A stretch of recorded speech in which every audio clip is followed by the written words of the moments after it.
Welcome, everyone, to another edition of the StayMarriedFlorida.com podcast and video series. My name is Christopher Bruce. I'm a divorce lawyer in Palm Beach Gardens, and I have the pleasure of being joined today by Crystal Nasser. She's a registered play therapist and infant mental health specialist in North Palm Beach, Florida. Thanks for coming along, Crystal.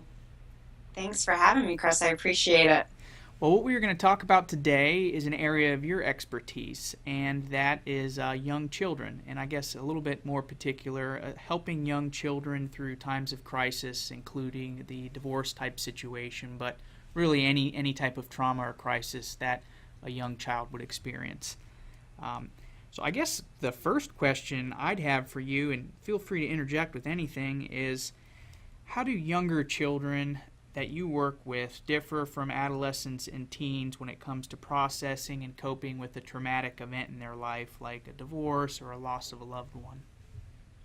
Well, as an infant mental health specialist, I do specialize in work with children under 5. And it's interesting. A lot of people have the perception that very young children, especially an infant, can't experience grief or loss. And it's quite the opposite. They do. They have all of the same feelings that an adult has. They just don't have the ability to communicate through language what their experience is. And because they have so little life experience, they have a hard time conceptualizing what everything in their life, everything that's going on in their life really means for them. Um, Now, I hope that sort of clarifies that a little for you. oh, it certainly does, and something I think a lot of people wonder about, and you wrote an article that addressed part of this that should be up on the website, is this: does a young child, like a 3-year-old toddler, are they really going to even remember anything about a traumatic event or crisis in their life, like a divorce that happened when they're 3 years old? I mean, don't they forget stuff like that? Well, in fact, they don't. We all have the capacity to remember everything that we've experienced.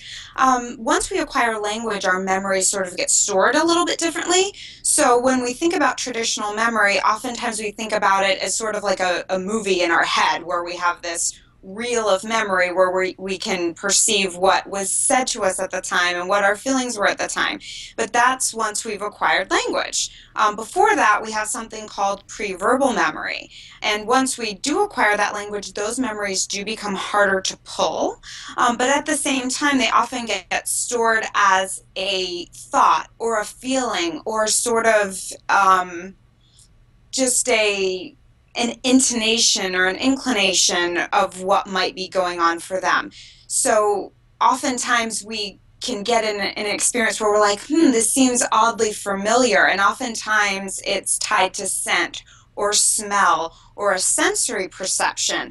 And that is usually triggering a pre-verbal memory for us in some kind of way. So yes, we do have the capacity to remember that. Sometimes even rather than the movie type of memory, they get stored as still shots. So more like a traditional photograph is how those memories can get stored early on.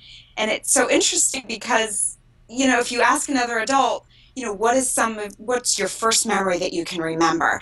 It's often a very happy memory or a very sad memory or something that somebody said to us early on that really affected us. So when we're very little, the memories that come up for us the easiest are the ones that are more profound. So an exciting family vacation or a time when a teacher said to you, you're not that bright, you're really not going to make much of yourself.